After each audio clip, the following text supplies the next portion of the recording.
Hello everyone, welcome to this channel. आज पढ़ रहे हैं स्टोरी जिसका नाम है the wolf and the lamb. और जैसा कि हमेशा कहती आई हूँ, स्टोरी इंटरेस्टिंग तो है ही, बट इससे हमें कुछ सीखने के लिए भी मिलता है। तो चलिए देखते हैं क्या है स्टोरी में।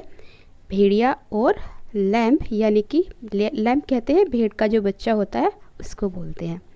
One day a wolf was drinking water at a stream. एक दिन की बात है, एक भेड़िया पानी पी रहा था एक नदी पर। A lamb also came there. तो वहाँ पर एक भेड़ का बच्चा आ जाता है। It also begin to drink water down stream. और वो भी पानी पीना शुरू कर देता है वहाँ पर, है ना, नदी में। The wolf wanted to eat the lamb. अब जब वॉल्फ ने देखा तो उसका दिल किया कि खा लूँ इसको, है ना, वो खाना चाहता था उसे। The wolf said to the lamb, why are you making my water dirty. तो वॉल्फ ने कुछ बहाना बनाया और बहाना बनाकर कहा लैम्प से कि तुम मेरा पानी गंदा क्यों कर रहे हो। The lamp said, sir the water is flowing from you to me. तो जब लैम्प ने सुना ये तो उसने कहा कि श्रीमान, पानी तो आपकी तरफ से मेरी तरफ आ रहा है ना, how can I make it dirty. तो मैं इसे कैसे गंदा कर सकता हूँ। Then the wolf said angrily. और जब वॉल्फ ने यह सुना कि छोटा सा लैम्प का बच्चा उसके सामने बात कर रहा है, उसको जवाब दे रहा है, तो उसने बड़े गुस्से से कहा, why did you call me names last year.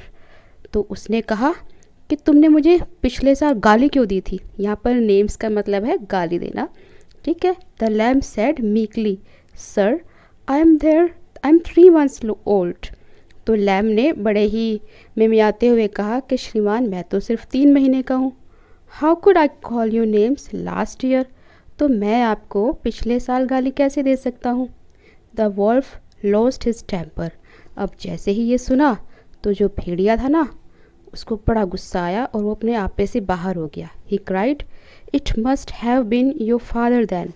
तो उसने चिल्ला कर बोला कि अगर तुम नहीं थे तो तुम्हारे पिता होंगे, उसने गाली दी होगी। He killed the lamp and at it. और उसने क्या किया, बेचारे लैम्प को मारकर खा लिया, ठीक है। तो ये थी कहानी the wolf and the lamb. और मोरल क्या है, माइट इज़ राइट, यानी कि जिसकी लाठी उसकी भैंस। ये आपने सुना भी होगा।